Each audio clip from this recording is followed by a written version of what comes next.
And welcome back to another video of Ashar Sana vlogs Canada. I hope कि आप लोग बिल्कुल ठीक ठाक होंगे और आज की ये वीडियो करते हुए हमें बहुत ज्यादा एक्साइटमेंट हो रही है। उसकी वजह ये है कि ये बहुत ही हाईली रिक्वेस्टेड वीडियो है। आप लोगों ने बहुत ज्यादा बोला था कि यार प्लीज आप लोग अपनी कैनेडियन पीआर स्टोरी शेयर करें, आप लोगों को कैसे ही डायरेक्ट इमिग्रेशन मिली, क्या आपका प्रोसेस था, क्या CRS स्कोर थे, ब्ला ब्ला ब्ला, बहुत सारी डिटेल्स है। तो इस वीडियो को बहुत प्रोलॉन्ग नहीं करेंगे, कोशिश करेंगे जितना ज्यादा शॉर्ट होकर बता सके ताकि आपको ऊपर से प्रोसेस पूरा समझ में आ जाए और आप लोगों की बहुत ज्यादा इससे हेल्प हो जाए। तो अगर आप लोगों को ये वीडियो हेल्पफुल लगती है, मैं पहले बता देती हूँ, प्लीज इसको शेयर जरूर कर लीजिएगा किसी भी ऐसे बंदे के साथ जो आपको लगता है कि कैनेडियन पीआर अप्लाई करने वाले हैं या देर इंटरेस्टेड, और आप खुद भी इसको फुल जरूर देखिएगा। Also please do make sure कि सब्सक्राइब कर ले चैनल को, लाइक कर दे, वीडियो को लाइक करेंगे तो बहुत सपोर्ट मिलेगी। थैंक यू सो मच, आप लोग इतने सारे कॉमेंट्स छोड़ते हैं, इतनी सारी वेल विशेस देते हैं, पिछली वीडियोज में देख के दिल खुश हो गया।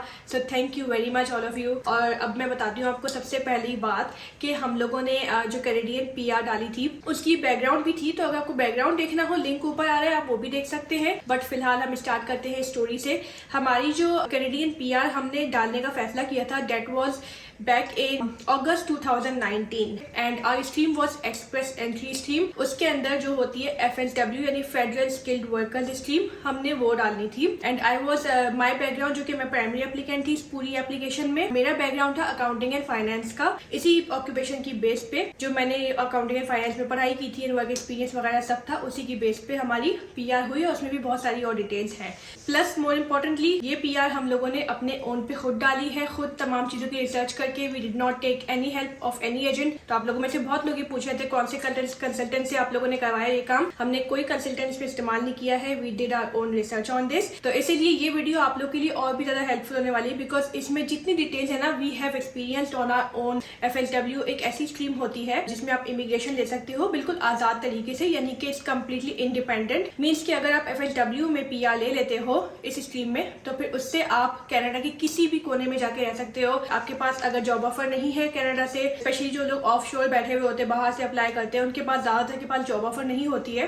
तो उनके लिए ये स्ट्रीम बहुत अच्छी है। अगर आपके पास PNP नहीं है यानी प्रोविंशियल नॉमिनेशन, जो कि एक तरह की स्टेट स्पॉन्सरशिप होती है, वो भी मिलने की आसान नहीं होती है। तो अगर वो भी नहीं है, दोनों चीजें नहीं है, तो you can apply for FSW। हमारे पास ये दोनों चीजें ही नहीं थी, ना जॉब ऑफर ना PNP, तो हम लोगों ने FSW को ही टारगेट किया। एंड थर्ड इंपॉर्टेंट थिंग कि अगर आपको इमिग्रेशन अप्लाई करनी होती है, आप सिबलिंग के भी पॉइंट्स क्लेम कर सकते हो कनाडा में, यानी कि तकरीबन 15 पॉइंट्स आई थिंक सिबलिंग के मिलते हैं। हमारा कोई नहीं था, इसलिए हमारे पास वो भी एक्स्ट्रा पॉइंट्स नहीं थे। मैं बताती हूँ आप लोगों को कि हमारा प्रोसेस स्टार्ट कहाँ से होगा।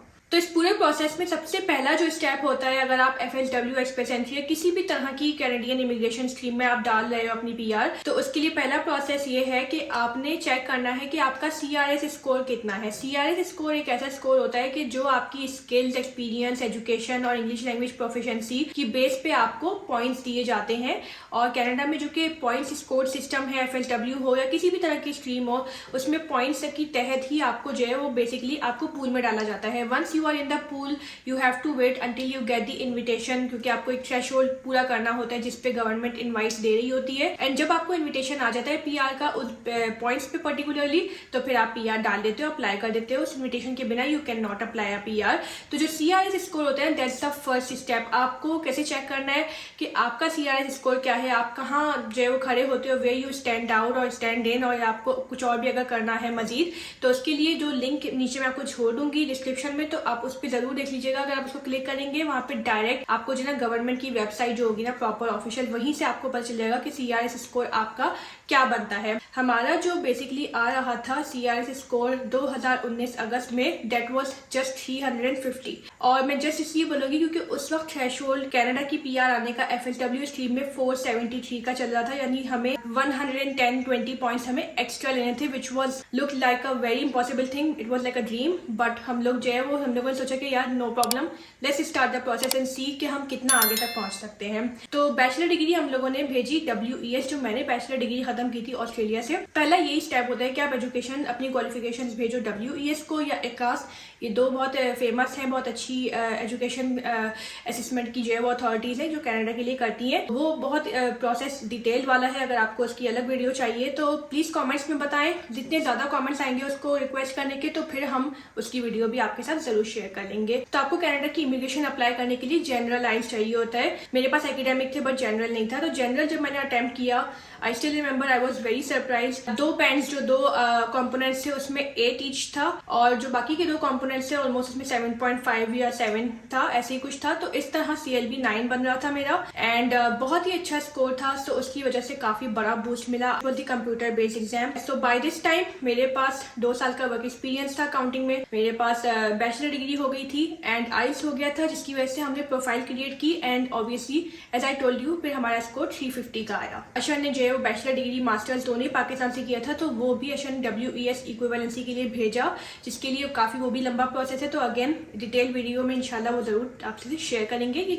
पाकिस्तान की डिग्री अशर ने किस तरह WES से इवेलुएट करवाई और उनकी फिर आगे क्या नतीजा आया, ये भी आपको मालूम चलेगा। तो जैसा कि सना ने बताया कि हमारी प्रोफाइल जनवरी में ही क्रिएट हो गई थी, मतलब जनवरी 2020 में। मगर वो कहते हैं ना, आपकी जिंदगी के अंदर कभी कभी कुछ चीजें ऐसी होती हैं, मतलब हमारी जिंदगी अगर आप कह लो तो बहुत ही उतार चढ़ाव से जो है वो भरी हुई है, बट कोई मसला नहीं है, लाइफ गोज ऑन। और उसके बाद क्या हुआ तो आपको सबको ही पता है कि मतलब कोविड-19 आ गया फरवरी के अंदर, और कोविड-19 आने के बाद जो मैंने पाकिस्तान में अपनी WS मतलब चीजें भिजवाई थी डिग्रीज को, जो मैंने मास्टर्स किया था कराची यूनिवर्सिटी से, बैचलर्स किया था, तो वो मैंने जो चीजें भिजवाई थी कराची यूनिवर्सिटी बंद हो गई, HEC बंद हो गया, सारे इदारे बंद हो गए, मैंने WS की फीस भी पे की हुई थी, तो वो सब चीजें बंद हो गई और एक लंबी खामोशी, पूरी दुनिया में ताले लग गए, सब कुछ नहीं, सब कुछ डेड हो गया। एनीवे हम लोग भी इंतजार में लग गए थे। इस तरह जो है वो 4-6 महीने 8 महीने गुजर गए। साथ में सना जो है वो अपना मास्टर्स कंप्लीट कर रही थी, तो वो भी थोड़ा स्लो डाउन हो गया था क्योंकि कॉलेज यूनिवर्सिटीज सब बंद हो गई थी। सो जो आपकी डेस्टिनी होती है वो अगर आपके मतलब चीजें हक में होनी होती हैं तो वो आगे आपको चीजें फोल्ड अप उसी तरह होनी शुरू हो जाती हैं। अक्टूबर 2020 में ये हुआ कि मेरी जो डिग्री थी,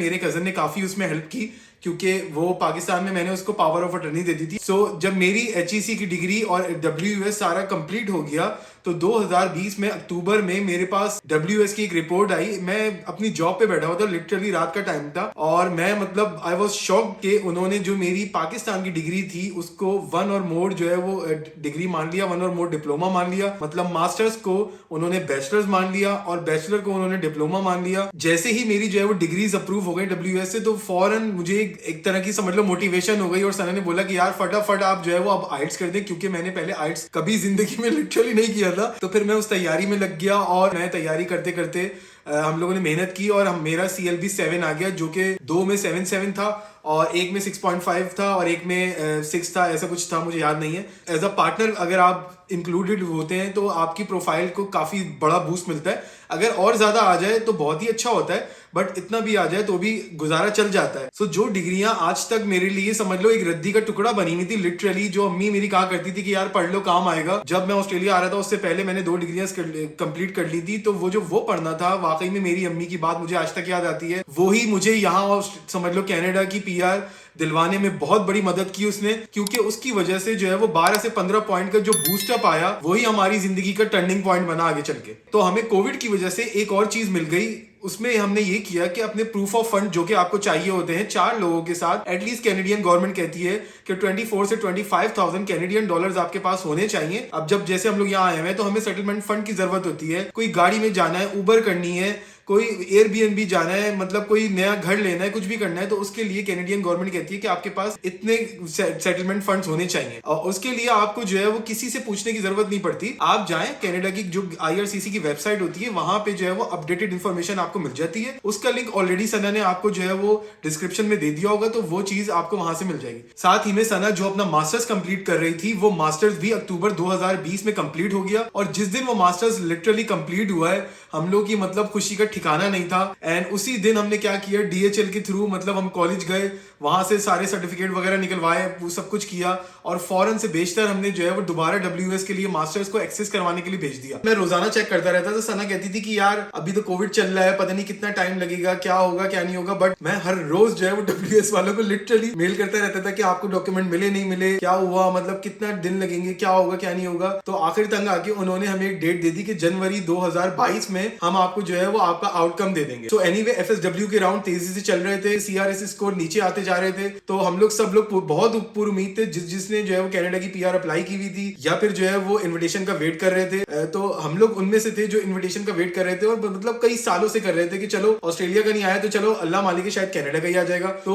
वो वेट वाकई में हमारा मतलब ये ऐसी डेस्टिनी होती है कि आप कुछ सोच नहीं सकते कि ऐसी चीजें कभी कभी आपके हक में बहुत ही अलग हो जाती हैं। और वही हुआ कि जैसे ही WS 18 दिसंबर को आया, हमारे पास 473 CRS स्कोर जो था वो बन चुका था और हमें ये हुआ कि यार मतलब अब तो हमारा हो ही गया, क्योंकि जो उस वक्त जो थ्रेशोल्ड चल रहा था वो 470 से 472 का ऊपर नीचे हो रहा था। तो जो 23 दिसंबर का राउंड था वो एक्सपेक्टेड था कि ये 470 के आसपास ही होगा या 469 तक होगा। तो जैसे ही वो हमने मतलब अपडेट किया सिस्टम के अंदर 18 दिसंबर को और 23 दिसंबर को जैसे ही वो राउंड चला, वाकई में हमारी अभी भी वो सोच के मुझे बहुत ही खुशी होती है और एक तरह का इमोशन मतलब एक्सप्रेशन मैं आपको मतलब क्या बोलूं, आप सब खुद ही समझ सकते होगे कि यार वो हमारी जिंदगी का लाइफ चेंजिंग मोमेंट था, क्योंकि उसके बाद 1.5 साल तक कनाडा ने FSW के राउंड नहीं चलाए। अल्लाह की जो वाकई में एक हमारे लिए एक गिफ्ट था, वो बहुत ही बड़ा मतलब वो हमारी जिंदगी का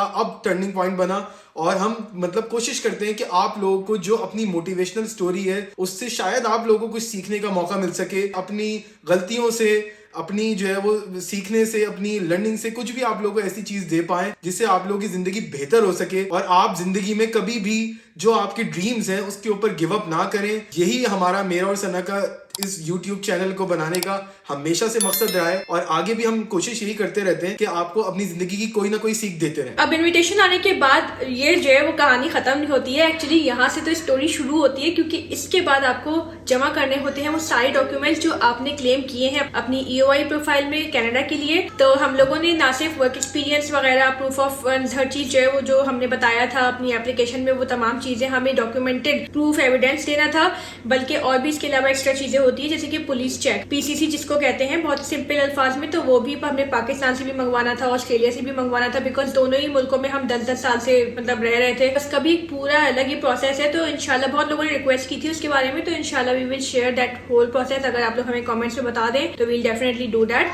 फॉर यू। तो आपको किसी कंसल्टेंट की जरूरत नहीं पड़ेगी, आप खुद ही अपना केस हैंडल कर लेना, देखना हम आपको एक्सपर्ट बना के छोड़ेंगे। एनीवे, ये तमाम डॉक्यूमेंट्स गैदर करने के बाद, PCC लेने के बाद, प्रूफ ऑफ फंड्स का, बैंक स्टेटमेंट और बहुत सारे हमारे और भी डॉक्यूमेंट्स, हमारी एजुकेशन के डॉक्यूमेंट्स, क्वालिफिकेशंस के, वर्क एक्सपीरियंस के लिए पे स्लिप्स और वर्क एक्सपीरियंस लेटर्स, बहुत सारे मतलब there were number of documents. मैं जो है वो नीचे लिस्ट छोड़ दूंगी तो वो आप देख सकते हैं कि कौन कौन से डॉक्यूमेंट्स आपको चाहिए होते हैं। तो ये तमाम डॉक्यूमेंट्स हमने जमा करके और जो जो चीजें प्रूफ हमने की थी, आइस वगैरह सब चीजें जमा करके हमने एक एप्लीकेशन बना के फाइनली ऑनलाइन अप्लाई किया। और हम लोगों ने ये अप्लाई किया था इन February 2021, यानी कि ऑलमोस्ट इन्विटेशन आने के 2 महीने के बाद। 3 महीने का वेटिंग टाइम होता था कि 3 महीने तक आप मतलब अप्लाई कर सकते हो, उसके बाद ना आपका इन्विटेशन एक्सपायर हो जाता था। आप एक भी चीज रह जाओगे ना तो आपका केस रिफ्यूज हो जाएगा, इसलिए मेक श्योर कि आपके डॉक्यूमेंट्स पूरे कंप्लीट हो। देयर इज अ चेकलिस्ट अंदर होती है। Once we add all of those, upload कर दिया and then you submit all those documents, वो सारे डॉक्यूमेंट्स केस ऑफिसर्स को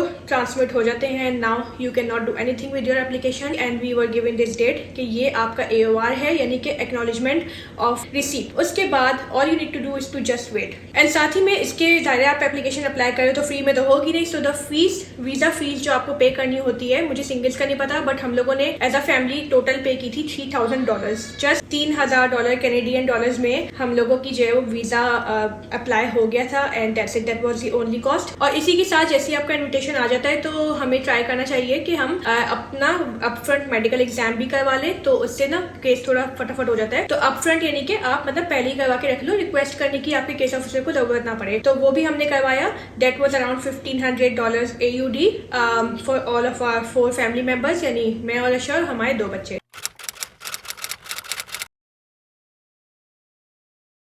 फाइनली जब ये सब चीजें कंप्लीट होके हमारी एप्लीकेशन सबमिट हो गई तो नॉर्मली प्रोसेस होता था कि 6 महीने के अंदर अंदर डिसीजन आ जाया करता था कि भाई IRCC बता दिया करती थी, यानी डिपार्टमेंट जो होता है इमिग्रेशन का कनाडा का, कि भाई आपने मतलब आपका डिसीजन अप्रूव है या डिक्लाइन है। बट हमारे केस में एज अशर सेड के बहुत सारे अप्स एंड डाउन आए। अगेन कोविड की वजह से हमारा ये प्रोसेस पूरा डिले हो गया। 6 महीने क्या 1 साल गुजर गया और 1 साल से भी ज्यादा गुजरने लगा और हम लोगों को कोई अपडेट नहीं आई। We had heard nothing at all कि हमारा केस अप्रूव हो रहा है या डिक्लाइन हो रहा है, वी डोंट नो एनीथिंग। एक भी अपडेट नहीं आई। 1 साल के बाद तो मतलब ऐसा हो गया था कि हमें उम्मीद भी खत्म होने लगी थी कि पता नहीं कुछ होना भी है इसमें मूवमेंट के नहीं, और हमें कुछ नहीं पता था। वी हैड नो आइडिया कि आगे कितनी देर लगेगी इस प्रोसेस में होने में। लेकिन कहते हैं ना कि वो एक there is a light at the end of the tunnel, तो एक मतलब उम्मीद रहती थी कि चलो एक ये चीज हमने डाली हुई, there must be something going on, हो ही जाएगा कभी ना कभी तो हो जाएगा, 1 साल में हो, 2 साल में हो, 5 साल में हो, लेकिन कभी तो हो ही जाएगा। तो जिस जमाने में हम लोगों को जरा सी भी उम्मीद नहीं थी इसमें कोई अपडेट आने की, ऑलमोस्ट 1 साल और 2 महीने गुजर चुके थे। आई स्टिल रिमेंबर हमारी एप्लीकेशन डले हुए, यानी फरवरी 2021 से लेके अब अप्रैल 2022 आ गया। But finally in April 2022 we got the first update ever, and that was the moment that we were so happy. हम लोगों ने सोचा कि यार थैंक गॉड एक फाइनली मूवमेंट आई। It was something very very big for us. जो पहली हमारे पास अपडेट आई IRCC की, उसमें हमसे 3 चीजें मांगी गई, जिसमें था हमारा पुलिस सर्टिफिकेट ऑस्ट्रेलिया और पाकिस्तान का, हमारा मेडिकल, दोबारा उन्होंने हमसे मेडिकल मांगा। उन्होंने कहा भाई पहला वाला तो जो है वो खत्म हो गया, क्योंकि 1 साल के बाद वो मेडिकल खत्म हो जाता था कनाडा में। कुछ केसेस में उन्होंने जो है वो कुछ लोगों का मेडिकल एक्सटेंड भी कर दिया, बट हमसे दोबारा मांगा। एनीवे हमने खून का घूंट पीटते हुए समझ लो $1500 का दोबारा एक मेडिकल करवा लिया। उसके बाद जो तीसरी चीज थी वो था स्केड्यूल A, जिसमें मतलब बैकग्राउंड चेक वगैरह होता है, आपकी मतलब फैमिली डिटेल होती है, आपने कहाँ कहाँ रहे हो, क्या काम किया हुआ है, ये सब चीजें होती हैं। तो वो आपको जो है वो ऑनलाइन इंटरनेट से मिल जाता है। उसके बाद मतलब 1-1.5 महीना हो गया, 2 महीने हो गए, कोई खामोशी हो गई, कुछ वो हो गया। फिर जून में 2 महीने के बाद एक और अपडेट आई।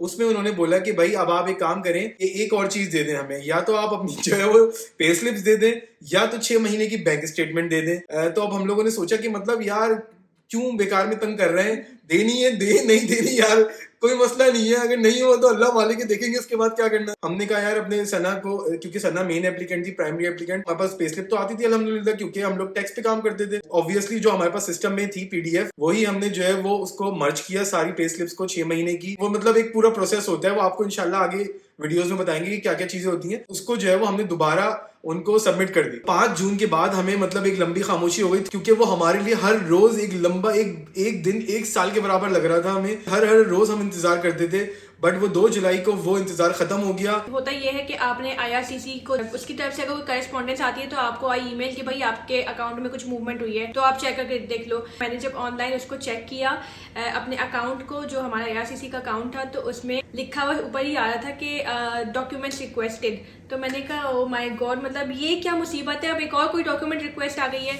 सो आज है 2 जुलाई 2022 और अभी जो है वो अपडेट आई है कनाडा की। मतलब मुझे अभी समझ में नहीं आ रहा कि किस तरह बताऊं आप लोगों को। और अभी जब जाके देखता हूं तो मतलब एक मैसेज तो आया है कि आपके पास कोई आपकी एप्लीकेशन पे अपडेट हुई है। अब मुझे एग्जैक्टली पता नहीं है कि मतलब क्या अपडेट हुई है, मगर अंदर से जो गूज बम्स आ रहे हैं ना, मतलब एक फीलिंग आ रही है पॉजिटिव सी कि यार कुछ ना कुछ अशर तेरा और तेरी फैमिली का कोई ना कोई काम हो गया है। तो अब ऊपर जा रहा हूँ और बहुत ही ज्यादा मतलब एक्साइटेड हूँ, आपको बता नहीं सकता कि क्या फीलिंग है।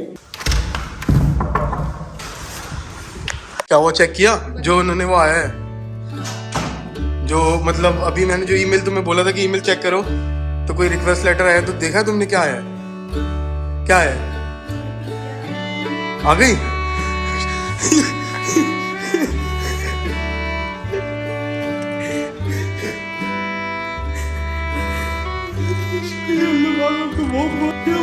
बहुत मुश्किल टाइम था, 10 साल के बाद अल्लाह ताला ने हमारा इंतजार पूरा करवाया। हमने बहुत सालों तक इस चीज़ के लिए मेहनत की और बहुत ज़्यादा हमने इंतजार किया है, बहुत ज़्यादा।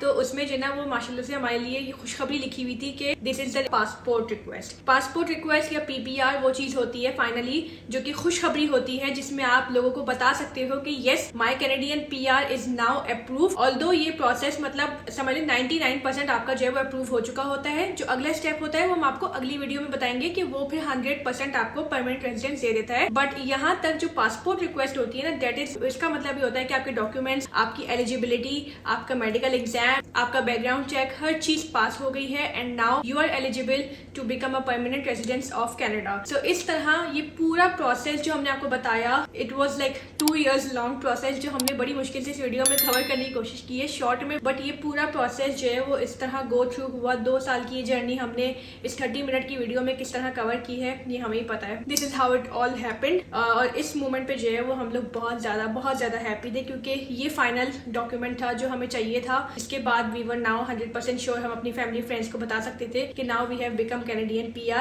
Directly from Australia. इसके लिए हमें कभी कनाडा आने की जरूरत ही नहीं पड़ी। It was a direct immigration through FSW। तो अब आगे के सारे प्रोसेसेस जानने के लिए या फिर जो इसमें बारीकियां जो हम लोगों ने WES या PCC के बारे में बताया है, तो इस तमाम चीजों के लिए आप लोगों को कमेंट करना होगा। आप लोगों को अगर पूछना है, रिक्वेस्ट करनी है, please do comment down below. आप लोगों से फिर मुलाकात होगी अगली वीडियो में। अगली वीडियो में बहुत सारी और डिटेल्स शेयर करेंगे। अपना ख्याल रखिएगा। टाटा।